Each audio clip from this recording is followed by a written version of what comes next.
এক ধনী বড় টাকাওয়ালা আর মালিক আর গোলামের ঘটনা। মালিক আর গোলাম বাড়ি যায়, হঠাৎ মালিকের কয়, গোলাম স্যার একটু দাঁড়ান, আমার একটু জরুরত আছে। দাঁড়াই নাম ঢুইকা গেছে মসজিদে, মসজিদে গিয়া সেজদায় যাইয়া কান্দে। মালিক অপেক্ষা করে, আয় না কেন? নাইমা গিয়া দেখে গোলাম সেজদায় পড়ে কাঁদে, ও মালিক তোমার দরবারে হাজির, তুমি কবুল করো। দীর্ঘ টাইম অপেক্ষা কইরা গোলাম যখন বের হইতেছে, মালিক কয়, এত দেরি কেন করলা? কয়, যেই মালিক তোমারে মসজিদে ঢুকায় না, ওই মালিক আমারে যেন কেমন বের হইতে দেয় না। মাছ পানি ছাড়া ভাল লাগে না, মাছ পানি পাইলে মনে করে আমার জীবন। আরে আমার মাওলা পাকের যারা আশিক, আল্লাহর মোহাব্বতের যারা গোলাম, ওরা দুনিয়ার রং তামাশায় বইরে গেলে ভাল লাগে না। কখন জিকিরের ময়দানে ঢুকবে, কখন একটু আলেমের কাছে যাবে, কখন একটু কোরআনের তেলাওয়াতের আওয়াজ অন্তরে নিবে, কখন একটু জায়নামাজে দাঁড়াবে, কখন আমার মাওলাকে একটু মায়া কইরা ডাকবে, ও আল্লাহ। আরে আমার মাওলারে ডাকলেই তো বান্দা এত খুশি, আল্লাহর মোহাব্বত অন্তরে জমা হয়ে যায়। হানজালা নবীর সাহাবী, ঘটনা আপনারা নাম শুনছেন। হানজালা রহমতের নবীর বড় আশিক। একদিন রাস্তায় হাঁটে আর ঘুরে আর কয়, না ফাঁকা হানজালা, না ফাঁকা হানজালা, আমি হানজালা মুনাফেক হয়ে গেছি, মুনাফেক। ঘুরতে ঘুরতে দেখা ওমরের সাথে। এই হানজালা, কি চিল্লাও কেন? আমি মুনাফেক হয়ে গেছি। কয় কেন? কয়, আমি নবীর কাছে যখন থাকি তখন আমার অন্তর এমন যে আমি আর কোনো দুনিয়ায় নাই, এখন আমি আমার মালিকের নজরে বসে আছি, দরবারের রিসালাতের সামনে আছি। এখন আমার ছেলের চিন্তা নাই, মেয়ের চিন্তা নাই, বাড়ির চিন্তা নাই, গাড়ির চিন্তা নাই, টাকার চিন্তা নাই, ক্ষমতার চিন্তা নাই। এখন আমার চিন্তা, আমি একজনারে পাইছি, আমার নবী। আমি ওই নবীর হাত ধইরা আমার মালিকের একটু কেমনে দেখবো, যেই নবীর চেহারা এত সুন্দর, একটা নজর নবীর চেহারার দিকে তাকাইলে পেটের ক্ষুধা থাকে না। মায়ার নবী এত সুন্দর, আমার মাওলায়ের এত সুন্দর কইরা বানাইছেন, ওই মালিক আমার আল্লাহ না জানি কত সুন্দর। এত সুন্দর আসমান যিনি বানাইছেন তিনি কত সুন্দর, এত সুন্দর কণ্ঠ যিনি দান করছেন তিনি না জানি কত সুন্দর, এত সুন্দর রঙের ফুল বাগান সাজাইছেন তিনি কত সুন্দর। ওরে যারা মাওলার আশিক, ওরা ভাবে আর খুঁজে আমার মালিক, আমার আল্লাহরে আমি তো এখনো পাইলাম না। ফুলের ঘেরান পাইলাম, কে বানাইলেন তারে তো পাইলাম না। ওরে আল্লাহর মোহাব্বত যার অন্তরে জমা হয়ে গেছে, সে একবার আমার মাওলারে দেখার জন্য পাগল। হানজালা বলে, আমি নবীর দরবারে থাকলে আমার অন্তর থাকে একরকম, আমি নবীর দরবারের বাইরে গেলে তখন আবার অন্তর দুনিয়ামুখী হয়ে যায়। আমার ছেলে, আমার বাড়ি, আমার গাড়ি, আমার টাকা, আমার পয়সা, আমার ক্ষমতা, আমার চেয়ার, এই সব আমার অন্তর আইসা জমা হয়, আমি মুনাফেক হয়ে গেছি। ওমর কয়, তো এই অবস্থা তো আমারও হয়। নবীর দরবারে থাকলে দুনিয়ার কোনো চিন্তা নাই, আবার যখন নবীর দরবার থেকে বাইর হইয়া যায় তখন আবার দুনিয়া আমারে পেয়ে ফেলে, দুনিয়া দুনিয়া আমাকে গ্রাস করে ফেলে, দুনিয়ার চিন্তা, ছেলের চিন্তা, মেয়ের চিন্তা আমাকে গ্রাস করে ফেলে। এবার কথা, চলো নবীর দরবারে চলো, সমাধান নেই। দোনোজনে যায়, মুনাফেক হয়ে গেছে। ওমরও কয় আমি মুনাফেক হয়ে গেছি, হানজালাও কয় আমি মুনাফেক হয়ে গেছি। হঠাৎ আবু বকর সিদ্দিক রাদিয়াল্লাহু তাআলা আনহুর সামনে দাঁড়ানো। এই ওমর তুমি চিল্লাও কেন? কয় মুনাফিক হয়ে গেছি। হানজালাও কয় মুনাফিক হয়ে গেছি। কারণটা কি? বলে এই কারণ, নবীজির দরবারে যখন থাকি মনে হয় যেন দুনিয়াতে আমার আর কিছু নেই, নবী আমার কলিজা। আমি নবীর হাত লাগাই আমার মালিক আল্লাহর সঙ্গে মোলাকাত করব। কিন্তু নবীর দরওয়াজা থেকে বের হইলে তখন আবার ঢুইকা যায় ছেলে মেয়ে স্ত্রী পরিবার দুনিয়ার চিন্তা। আবু বকর কয় অবস্থা তো আমারও, মনে হয় আমিও মুনাফিক হয়ে গেছি। আমার মাওলার ভয়। আর তুমি নামাজে দাঁড়াইয়াও দোকান নিয়ে ভাবো, নামাজে দাঁড়াইয়াও ছেলের চিন্তা, মেয়ের চিন্তা, ঘরের চিন্তা, ক্ষমতার চিন্তা। ওরে আবু বকর, নবীর দরবার থেকে বের হইলে দুনিয়া, নবীর দরবারে থাকলে দুনিয়ার চিন্তা নাই। এরপরও ভয়, কান্নার আওয়াজ। আর তোমার আমার তো নামাজের মধ্যেও দুনিয়া ঢুকানো, জিকিরের মধ্যেও দুনিয়া ঢুকানো।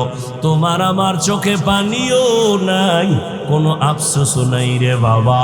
নবীর দরবারে গেলেন, রহমতের নবী বলেন এমন যদি তোমাদের হয় আর ভয় লাগে, এটাই তোমাদের ঈমান যে শুদ্ধ পরিপক্ক, এটাই তার প্রমাণ। তোমাদের ঈমানে কোনো ভেজাল নাই। এরে নবী না আশেক ইব্রাহিম ইবনে আদহাম পাগলের মতো হয়ে গেল। কে আমাকে বোকা বলল? ঠিকই তো, আমার ওয়ার্ডারে বলখের মানুষগুলো দাঁড়ায় আর বসে, কিন্তু আমি তো একবারও চিন্তা করলাম না এই যে সূর্যটা উঠছে পূর্ব দিগন্তে, এই সূর্য তো আমার অর্ডারে উঠেও না, আমার অর্ডারে ডুবেও না। রাতের বেলা আকাশে চাঁদের আলো, আমার অর্ডারে চাঁদ উঠেও না, ডুবেও না। তাহলে এর পেছনে তো একজন মালিক আছে, নাই? ওই মালিকের তালাশ করছনি? এরে আল্লাহর বান্দা, তোমারে কেউ হাদিয়া পাঠাইছে, কে পাঠাইছে তার পরিচয় নাও। মোলাকাতের জন্য পাগল, দেখা করলে মনে হয় আরো হাদিয়া দিবে। যেই মাওলায় তোমারে আমারে মানুষ বানাইছেন, কুকুর বানান নাই, শুকার বানান নাই, আবার আখিরি নবীর উম্মত বানাইছে, এত সুন্দর জীবন আমাকে দান করছেন। আমার মতোই তো কত মানুষ। ওই যাও ডিআইটি মসজিদের বারান্দায় যাও, বাইতুল মোকাররমে জুমার দিন গিয়া দেখো, পাও নাই, ভিক্ষা করে। দুইটা চোখের পাওয়ার নাই, বলে আমি অন্ধ, আমারে কিছু ভিক্ষা দাও। আমার মাওলায় যদি তোরে অন্ধ বানাইতেন রে যুবক, বল সারা রাত মোবাইলে নাচ গান কেমনে দেখতি? আমার মাওলায় যদি অন্ধ বানাইতেন, কে তোরে চক্ষু দান করত? আমার মাওলায় যদি তোরে বধির বানাইতেন, কে তোরে আর সুস্থ করত? কত মানুষ সুস্থ ছিল, হঠাৎ কইরা জ্বর আসছে, বিছানায় পড়ে একটা সাইট নষ্ট হয়ে গেছে, বিছানার থেকে এখন আর উঠতে পারে না, কণ্ঠ শেষ, জীবনটাই অর্ধেক হয়ে গেছে। এখন ছেলেও ভালো জানে না, মেয়েও ভালো জানে না। যারা হাঁটা চলা অবস্থায় সব সময় গবেষণা করে আমাকে কে বানাইলেন, আমাকে কে দাঁড় করাইলেন, যিনি শক্তি দিছেন দাঁড়ানোর, ওই আল্লাহ যদি বসার শক্তি না দেয় বসতে পারবো না, বসার পরে যদি দাঁড়ানোর শক্তি না দেয় আমার আর দাঁড়ানো যাবে না। কদম একটা দিয়া সামনে কদম যদি দিতে না দেয় আমার আর কদম দেওয়া চলবে না। জ্ঞানী যারা এরা ভাববে আসমান কে বানাইলেন, একটা খুঁটি নাই, সামান্য একটা 3 খাটালের হ্যান্ডেল দুনিয়ার বাঁশগুলো দিয়ে খাড়া করছে। আর আল্লাহর এত বিশাল বড় আসমান, এখান থেকে 500 বছরের দূরত্ব প্রথম আসমান। এইভাবে একটা না 7টা আসমান আল্লাহ টানাইছেন। উপর দিয়ে কোনো রশিও নাই, নিচের থেকে কোনো খুঁটিও নাই, কোনোদিন নাড়াচাড়া করে না। এইভাবে বিনা খুঁটিতে এত সুন্দর নীল আকাশ কে টানায় রাখছেন? যারা জ্ঞানী তারা ভাবে এর পেছনে একজন মিস্ত্রি আছে, মালিক আছে।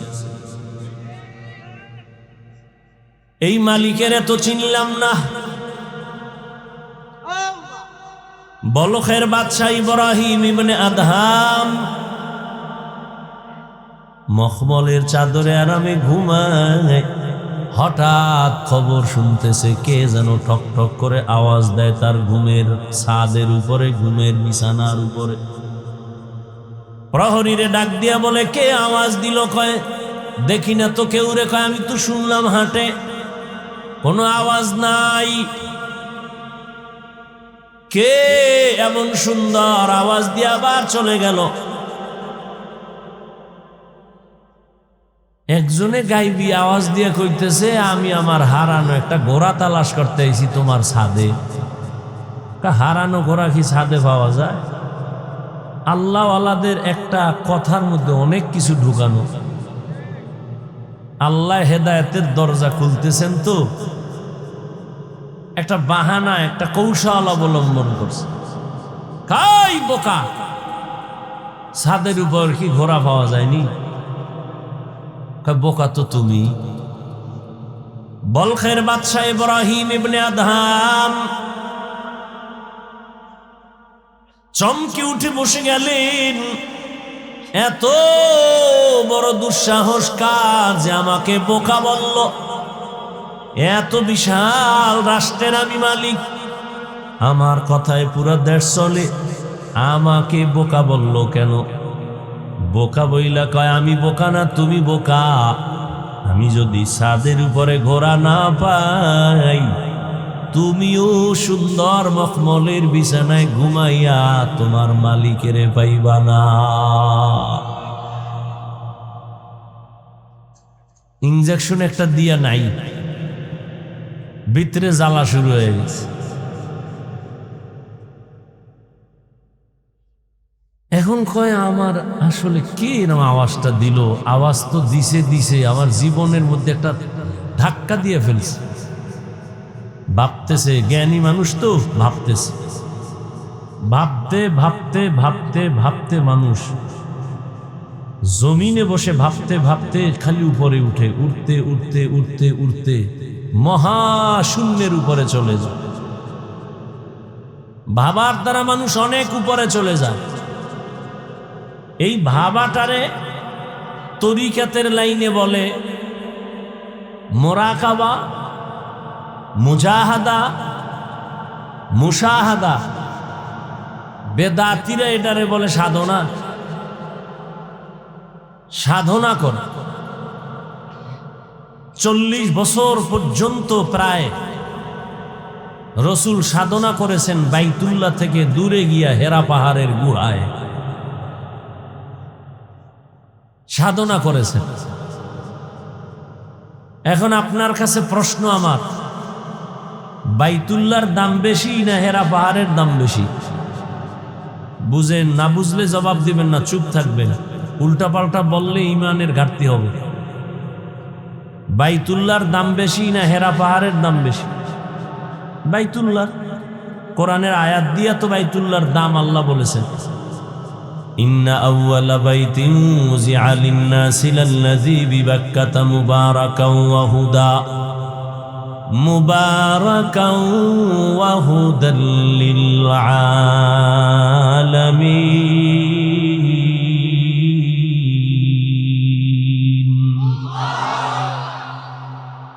আল্লাহ বলেন, আমি জমিনটা বানাইয়া কোনো কিছুই বানাই না, একটা ঘর বানাইছি বাইতুল্লাহ।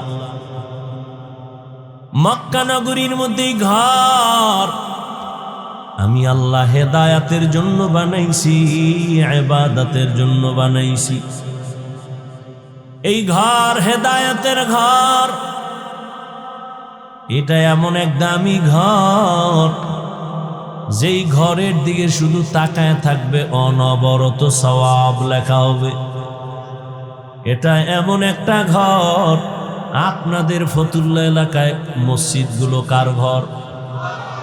জমিনের সব মসজিদগুলো আমার আল্লাহর ঘর, তবে বাইতুল্লাহর মতো একটারও মর্যাদা নাই।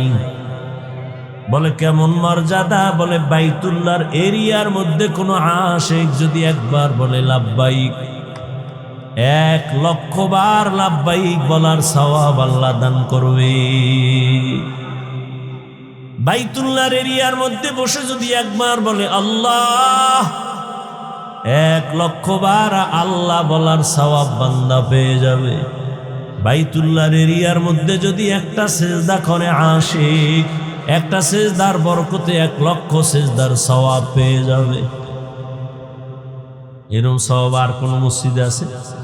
এই পরিমাণ নাই। মদিনার মসজিদে আছে, নববী, মসজিদে নববী। বাইতুল মাকদিসের মধ্যেও বড় সওয়াব, কিন্তু বাইতুল্লাহর সমান না। সবই তো আল্লাহর ঘর, কিন্তু বাইতুল্লাহর সমান ঘর তো সব ঘর না। ফতুল্লাহর এই মাঠে সবাই তো মানুষ, কিন্তু সবাই আল্লাহর আদালতে জ্ঞানী মানুষ না।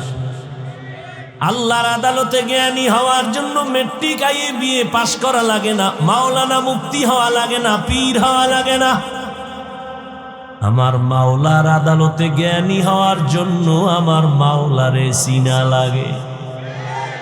আমার মাওলার সাথে গভীর সম্পর্ক করা লাগবে।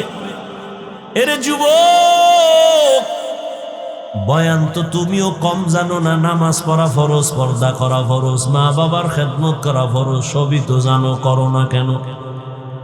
মিথ্যা বলা হারাম, গালি দেওয়া হারাম, গীবত করা হারাম, নামাজ ছাড়া হারাম, বেপরদায় চলা হারাম, নাচ দেখা হারাম, গান শোনাও হারাম, কাউকে হত্যা করা হারাম, চুরি করা হারাম, দুর্নীতি করা হারাম, জুলুম করা হারাম। সব এখানে এমন একটা মানুষ নেই যে জানে না। এরপরেও কেন করো না? তুমিও মুসলমান, আমিও মুসলমান।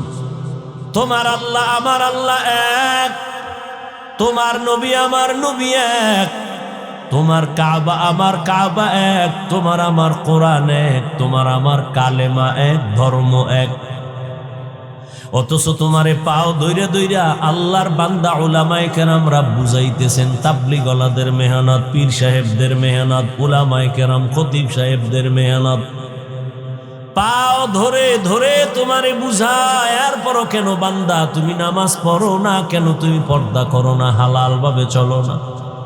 এর একটাই মাত্র কারণ, তুমি কারে সিজদা দিবা তার প্রতি তোমার মায়া এখনো হয় নাই। আর মায়া না হওয়ার কারণ, তাকে এখনো তুমি চিনো না। আমি টুপি খুলতে চাই না, লজ্জা। আর তুমি কেমন মুসলমান যে টুপি মাথায় দিতে চাও না, লজ্জা। আমি দাড়ি কাটতে চাই না, লজ্জা। তুমি কেমন মুসলমান দাড়ি রাখতে চাও না, লজ্জা। লজ্জা পাই, তুমি মসজিদে ঢুকতে গেলে লজ্জা পাও। আমি পর্দা না করলে লজ্জা পাই, তুমি পর্দা করতে গেলে লজ্জা পাও। ওরে আমিও তো তোমার মতো একটা মানুষ, আমি তো তোমার মতো রাত কাটাই, দিন কাটাই, 3 বেলা খাই। ও আল্লাহর বান্দারা, এই জমিনের হাওয়া বাতাস সূর্যের আলোতে তুমিও বড় হয়েছো, আমিও হয়েছি। ও আল্লাহর বান্দা বলো, আল্লাহ আকল দিছে, একটু আগেও বলছি কুকুর শুয়ারের দেয় না, মানুষের দিছে। একটু বলো, তোমরা নবীর তরিকা আল্লাহরে বাদ দিয়া বলো কত উপরে উঠছো। আর আমরা যারা নবীর মোহাব্বতে আল্লাহ পাওয়ার জন্য দাড়ি রাখলাম, টুপি পরলাম, নামাজ পড়ি, পর্দা করি, হালাল খাই, বুঝাবার জন্য বলি, অহংকারী করি না রে বাবা। বলো আমরা কত নিচে নামছি। তুমি বলতে পারবা না, সেই শক্তি তোমার জবানে নাই, অন্তরে নাই। আমি বলি শুনো, কেউ কাঁদতেছে পাইয়াও সব হারাইছি, আর একদল কান্দে পাইয়াও পাই না। চেয়ারম্যানের চেয়ারের মেয়াদ শেষ। আর যারা নবীর আদর্শ নিয়ে আসিলাম, আগে যেমন আছি এখনো আছি, সামনে এমনই থাকবে, কোনো চিন্তাই নাই। চেয়ারম্যানের চেয়ারের মেয়াদ শেষ। আর নবীর আদর্শওয়ালা, টুপিওয়ালা ওলামায়ে কেরামের কোনো মেয়াদি নাই, শেষ হবে আবার কি। এই সম্মানকে দিছেন, টাকা দিয়া সম্মান কিনলে ফুলের মালার পরে আবার জুতার মালা। আর আমার মাওলায় যারে সম্মান দেয়, ওই বান্দার সম্মানে দুনিয়াতেও বাদশাহ, পরকালেও বাদশাহ। হে খোদা দয়াময় রব্বুল আলামিন,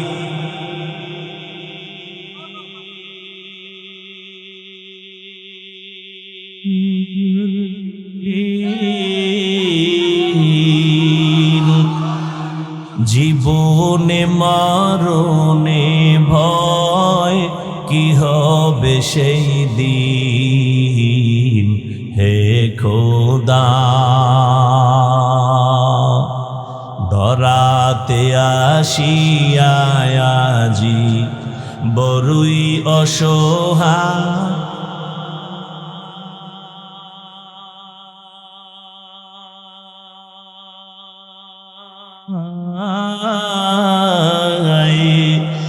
ইহকালের মায়া জালে অন্ধ যে সবাই।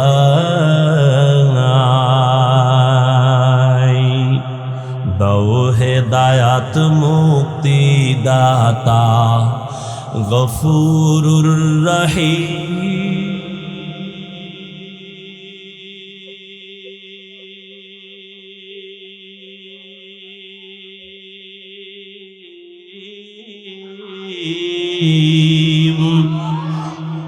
জীবনে মরণে ভয় কি হবে সেই দিন। হে খোদা, হে খোদা দয়াময় রব্বুল আলামিন,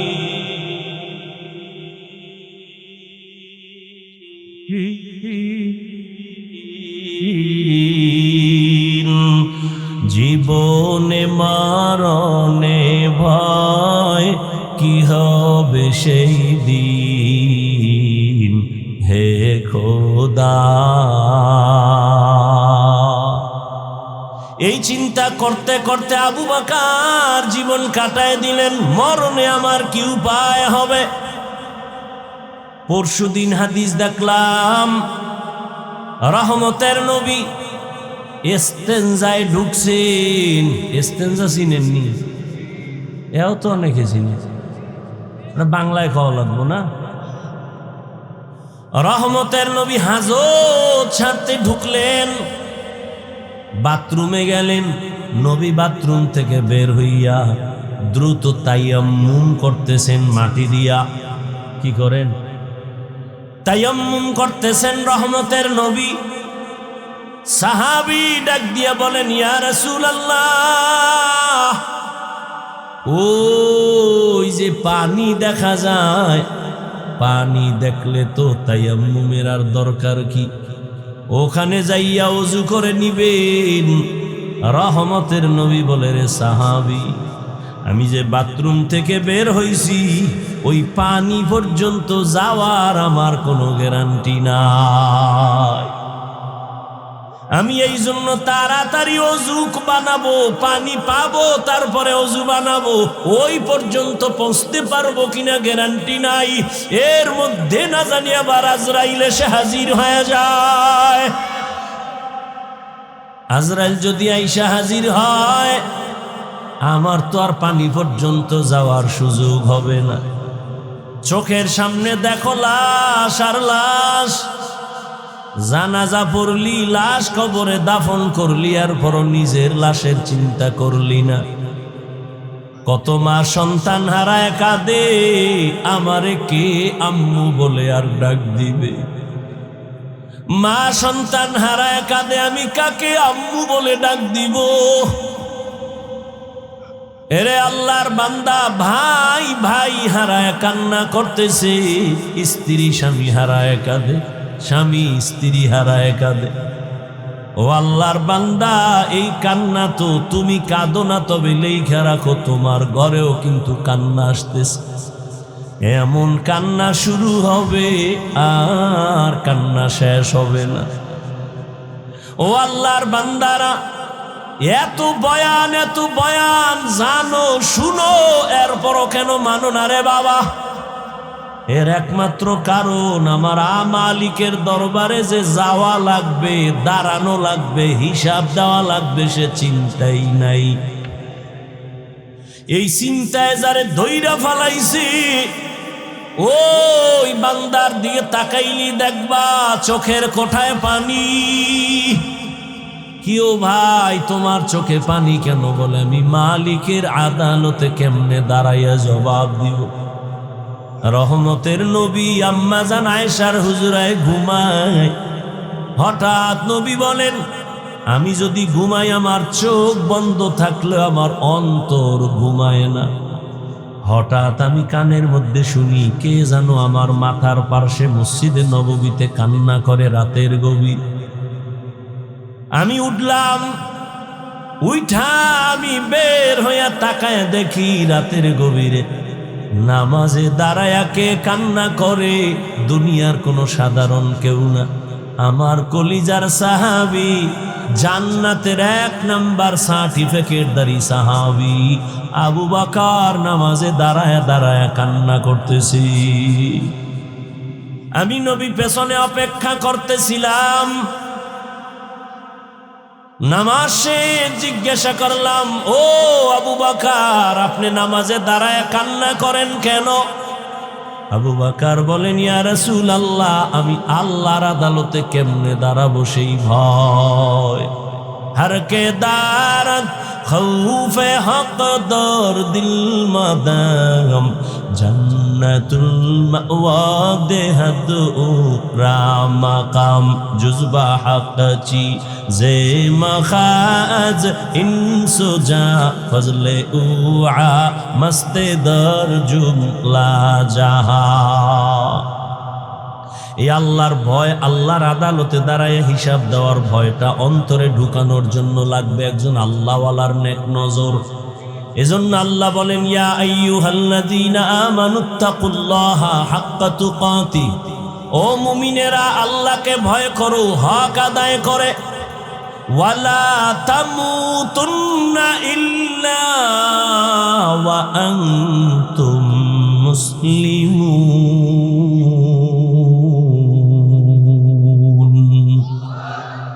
মুসলমান না হইয়া মরিও না, সাবধান।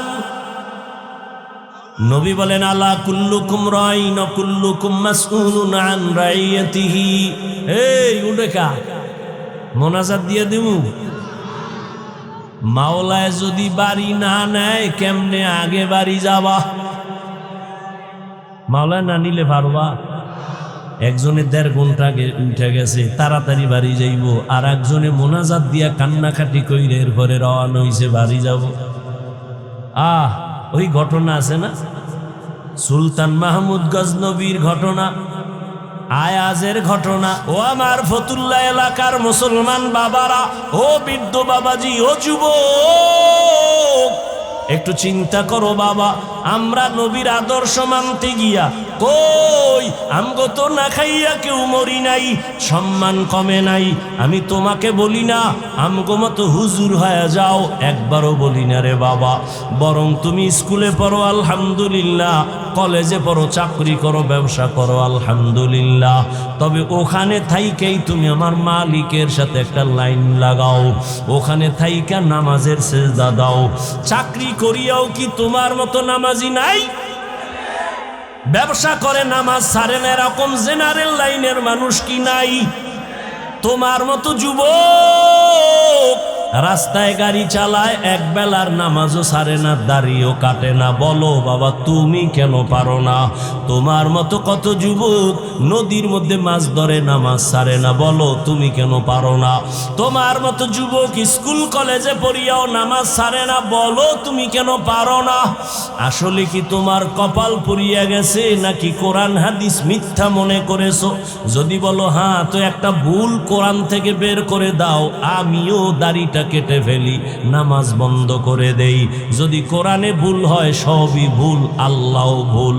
আর যদি বলো না আল্লাহর কোরআন সত্য, তো আল্লাহ আছেন সত্য। গুনাহ নিয়ে কবরে গেলে আযাব হবে, তাও সত্য। নেক আমল নিয়ে যদি যাও জান্নাত পাইবা, তাও সত্য। আল্লাহর কোরআন মিথ্যা না সত্য? ওই কোরআনে জান্নাতের বয়ান আসেনি? ওই কোরআনে জাহান্নামের বয়ান আসেনি? কে জান্নাতে যাবে কে জাহান্নামে যাবে আল্লাহ তাও বলেছেন। মনটা কি শুধু বুঝাইও? হাফিজুর রহমান ভাই তো আমাদেরকে হুজুর হওয়ার জন্য তাকিদ দেয় নাই। হাফিজ ভাই তো কওমি মাদ্রাসায় যাইতে বলে নাই। হাফিজুর রহমান তো তাবলিগ না গেলে জাহান্নামে যাবা বলে নাই। কি বলছে? স্কুলে পড়লেও নামাজ সারা যাবে না। স্কুলে পড়িয়াও তো আমার মতো যুবক নামাজ পড়ে, আমি কেন পারি না? আমার মতো যুবক চাকরি করে নামাজ পড়ে, আমি কেন পারি না? আমার মতো যুবক ব্যবসা করে নামাজ পড়ে, আমি কেন পারি না? আমার কপাল বুঝি খারাপ, গুনার কারণে আল্লাহ বুঝি আমার উপরে বেজার হয়ে গেল। এখনো সময় আছে, তওবার দরজায় ফিরে আসো। আল্লাহ তাআলা বারবার ডাকে, আয়, কই যাবি বান্দা আয়। যেদিকেই যাবি জাহান্নাম ছাড়া আর কিছুই নাই। আমার দরজাটা শান্তির আর রহমতের দরজা, তওবা কর, জীবনের সব গুনাহ মাফ করে দিব। 5 বেলার নামাজ পড়ো, মা বাবার দোয়া নাও, বেয়াদবি করিও না। শিক্ষকের দোয়া নাও, বেয়াদবি করিও না। ওলামায়ে কেরামের পরামর্শ নিয়ে নামাজ পড়ো, দাড়ি রাখো, মা বাবার দোয়া নিয়ে চলো। চাকরি করো, ব্যবসা করো, হালাল ভাবে চলো, হারাম খাইও না। কারো হক নষ্ট করিও না, কারো উপরে জুলুম করিও না। যদি এমত অবস্থায় তুমি নেক আমল নিয়ে কবরে যাইতে পারো, তোমার কবর হবে জান্নাতের বাগান। আল্লাহ তাআলা আরামের বিছানা দিবেন ফেরেশতার মাধ্যমে ঘুমানোর জন্য।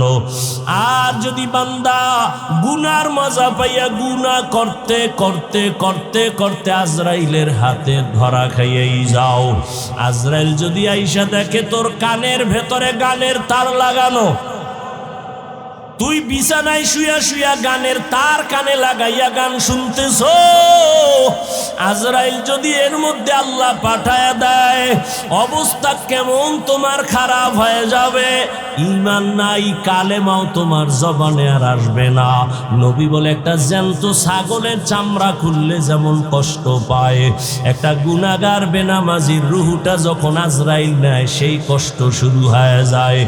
আজরাইলকে দেখে এক হাত মাশরিকে আর এক হাত মাগরিবে, পা জমিনে মাথা আসমানে, চক্ষু দুইটা বড় বড়। এখানে দেখাই গুনাহগারের কলিজার মধ্যে কম্পন শুরু হয়ে যায়।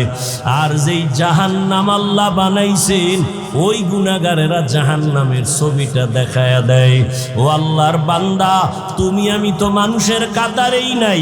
যারা মানুষ, ওই যে আবু বকরের কথা বলতেছিলাম, রহমতের নবী, যার কোনো গুনাহ নাই, তিনিও কান্না করতেছেন আল্লাহর আদালতের হালাতের কথা চিন্তা করিয়া।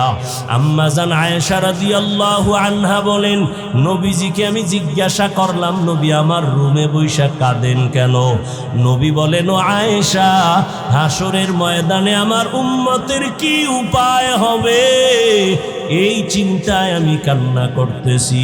আম্মাজান বলেন, ও নবী, হাসরের মাঠটা কেমন হবে? নবী বলেন, আয়েশা, এই জমিনটা হবে কিয়ামতের মাঠ, আরাফার ময়দান হবে আল্লাহর বিচারালয়, আদালত।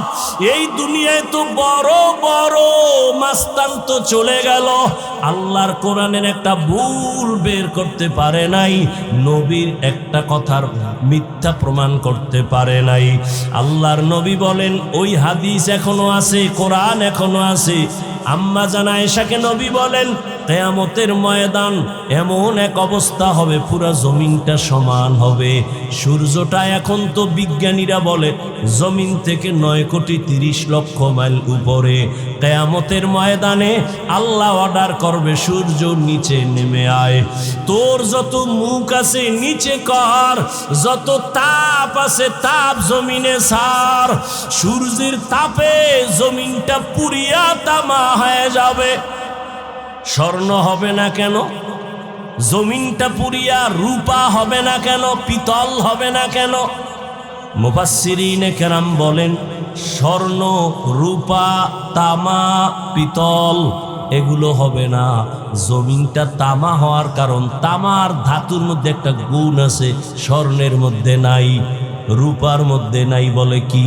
কয় স্বর্ণের এক মাথা গরম হলে ভিন্ন মাথা গরম হয় না, রূপার এক অংশ গরম হলে অন্য অংশ গরম হয় না। কিন্তু তামা এমন একটা ধাতু, এক পার্শ্বে গরম হয়ে গেলে পুরাটাই গরম হয়ে যাবে। আল্লাহ যখন বলবে সূর্য তুই মনের মতো তাপ দিতে পারো না, আজকে সব তাপ ছাইরা দে, সূর্যের এমন তাপ শুরু হয়ে যাবে, জমিনটা তামা হয়ে যাবে।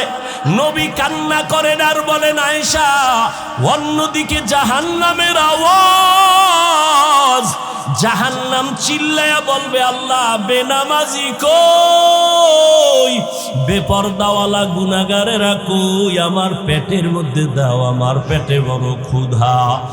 আল্লাহ বলবে জাহান্নাম একটু অপেক্ষা কর, আমি বিচারটা শেষ করে নেই, তারপরে তোর খোরাক আমি দিতেছি। নবী বলেন জাহান্নাম থামে না, তখন আল্লাহ অর্ডার দিবেন, এই ফেরেশতারা জাহান্নামের গলার মধ্যে ৭০,০০০ শিকল লাগাইয়া বাঁধো, এক একটা শিকলের গোড়ায় ৭০,০০০ ফেরেশতা ধর, ধইরা ভালো কইরা পেছন দিকে টাইনা রাখ, ও যেন আমার আদালতের দিকে আসতে না পারে। যদি আমার আদালতের দিকে আগায় আমি তো আর বিচার করতে পারবো না। জাহান্নামের আগুন এই মানুষগুলোকে পেটের মধ্যে নিয়ে নিবে।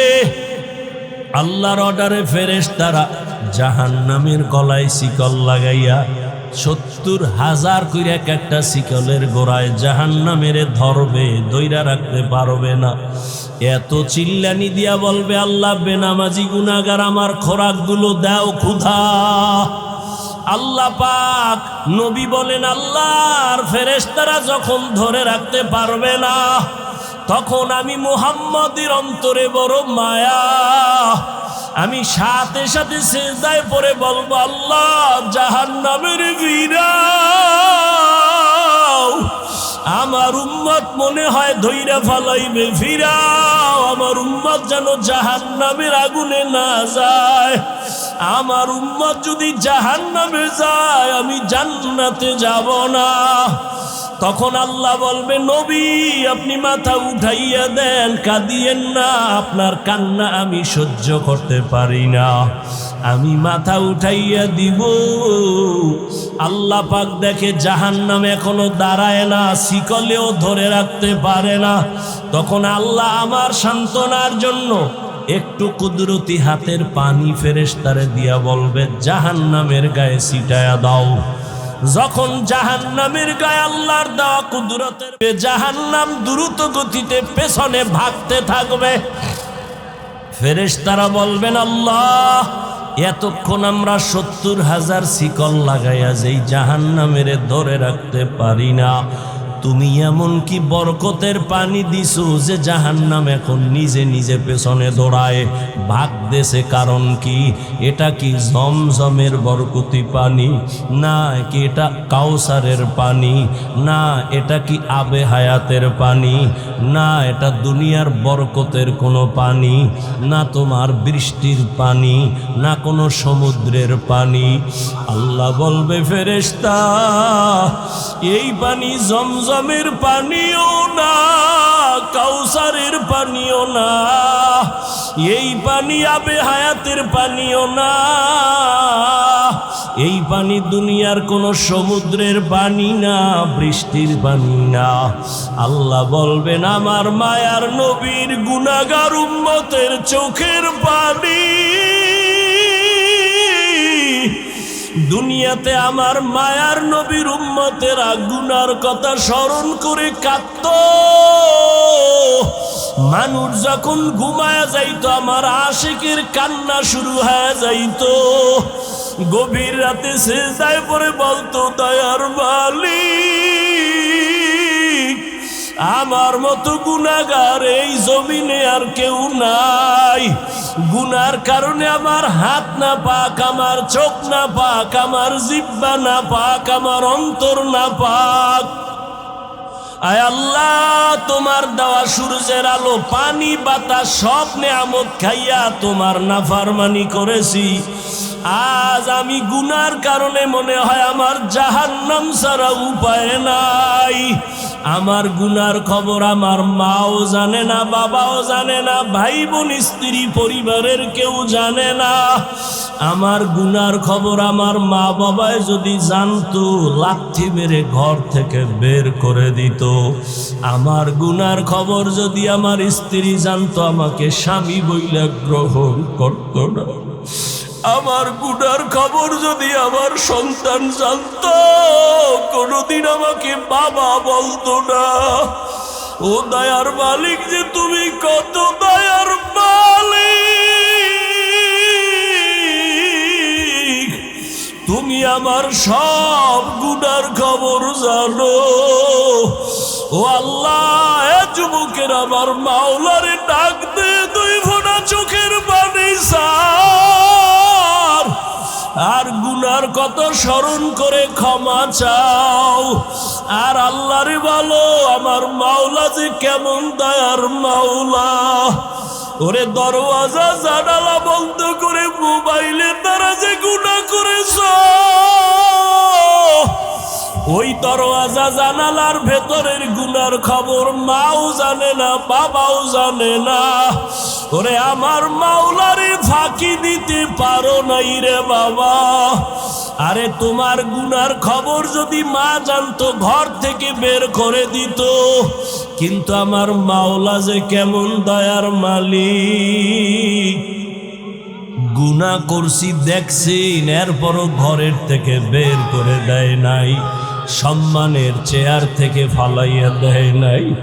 ও আল্লাহর বান্দারা, আজকে বাড়ি পাইছো, গাড়ি পাইছো, সন্তান, বিবি, পরিবার, ক্ষমতা সবই পাইলা, কিন্তু আজকে যেইগুলি পাইয়া পাগল, চিন্তা করে দেখছো এগুলি কিছুই তোমার আমার আপন না। ওরে আজরাইল আইসা যখন রুহু দইরা টান মারবে, ওরে তোমার আপন মা বাবা তোমারে ফেলে দিবে, আর ঘরে ঢুকাইবে না। সাদা কাপড়ের প্যাকেট বানাইয়া কবরের দেশে পাঠাইয়া দিবে। এতদিন যে মা বাবার জন্য এত পাগল হইলাম, কেউ আমার সাথে যাবে না। আমি আস্তে আস্তে দেখি আমার বন্ধু নাই, আমার পাশের লোকগুলো সব আলাদা হয়ে গেল। এক পর্যায়ে আবার সাদা কাপড়ে পেঁচাইয়া আমারে বাস বাগানে নিয়ে রওয়ানা।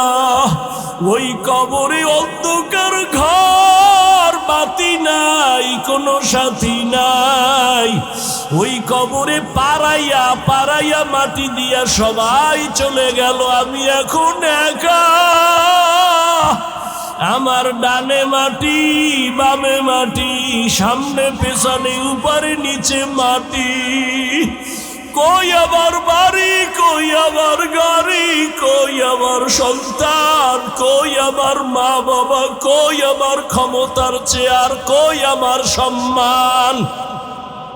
এখন এই অন্ধকার কবরে দুইজন ফেরেশতা চলে আসবে প্রশ্ন করার জন্য।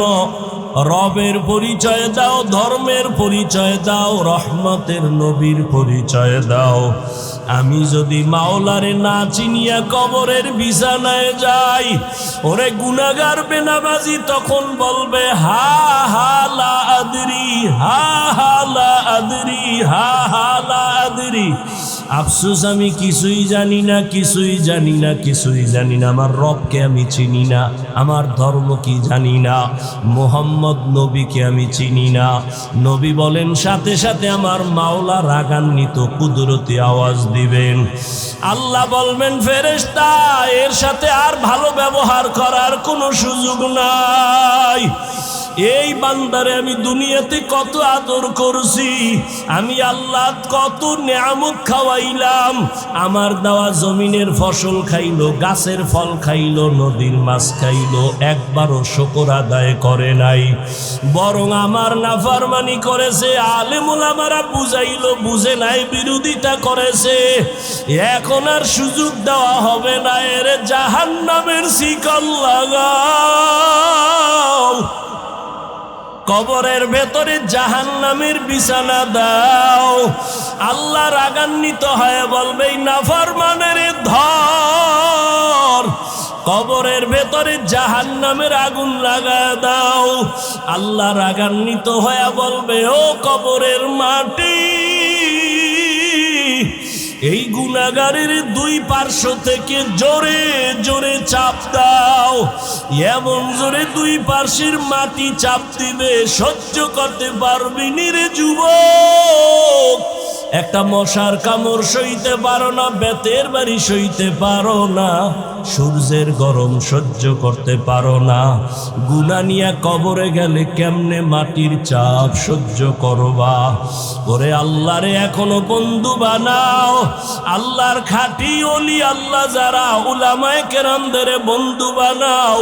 এখনো সময় আছে, তওবা করো আর আল্লাহকে বলো মাওলা গুনাহ আর করব না, নামাজ ছাড়বো না, বেপরদায় চলবো না, দাড়ি কাটবো না। আমার মাওলার আযাব বড় কঠিন। আল্লাহ এজন্য বলেছেন মুসলমান না হইয়া মরণ বরণ করিও না। এখনো সময় আছে, তওবা করে নাও। স্কুলে পড়ো, কলেজে পড়ো, চাকরি করো, ব্যবসা করো, তওবা করো আর নামাজ ছাড়বা না, দাড়ি কাটবা না, বেপরদায় চলবা না। মা বাবার দোয়া নিয়া, উলামায়ে কেরামের দোয়া নিয়া, শিক্ষক মুরব্বীদের দোয়া নিয়া নবীর তরিকায় চলবা। আল্লাহর কাছে দুই ফোঁটা চোখের পানি ছেড়ে দাও। যদি কান্না না আসে, মনে করিও গুনার কারণে দিলটা পাথর হয়ে গেছে, আল্লাহ বেজার হয়ে গেছে। এখনো সময় আছে, আল্লাহকে বলো আল্লাহ দিলটা নরম বানায়া দাও। ওরে ডানে বামে দেখো, তোমার মতো কত গোলামের চোখে পানি, তোমার আমার চোখে কেন পানি নাই? গুনার কারণে আল্লাহ বেজার। ওরে কান্নাওয়ালার কাছে হাতটা বাড়াইয়া দোয়া চাও আর বলো ও কান্নাওয়ালা ভাই, আমার জন্য একটু দোয়া করেন। আমার গুনার কারণে আমার কলবটা পাথরের মতো শক্ত, আমার চোখে পানি আসে না। দোয়া কান্নাওয়ালার দোয়া ফেরত যাবে না। আল্লাহর কাছে তওবা করো, মরিয়াও গেলে আর নামাজ ছাড়বা না, গুনাহ নিয়ে কবরে যাইবা না। যদি তওবার নিয়ত হয়, দুটো হাত আমার আল্লাহকে দেখাইয়া দাও। আয় আল্লাহ, হাতগুলো কবুল করে নেন, তওবা কবুল করে নেন। আয় আল্লাহ, তওবার উপরে মজবুত হইয়া চলার তৌফিক দান করেন, আমিন। আলহামদুলিল্লাহি রাব্বিল আলামিন, ওয়াসসালাতু ওয়াসসালামু আলা সাইয়্যিদিল আমবিয়া ওয়াল মুরসালিন ওয়া আলা আলিহি ওয়া আসহাবিহি আজমাইন। ইয়া আরহামার রাহিমিন, ইয়া আরহামার রাহিমিন, ইয়া আরহামার রাহিমিন। রব্বিরহামহুমা কামা রব্বায়ানি সগীরা, রব্বিরহামহুমা কামা রব্বায়ানি সগীরা। এ জীবনে না করিলাম বন্দেগি, গুনাহ করে কাটাইলাম জিন্দেগি। তওবা করে আবার তওবা ভাঙ্গিলাম।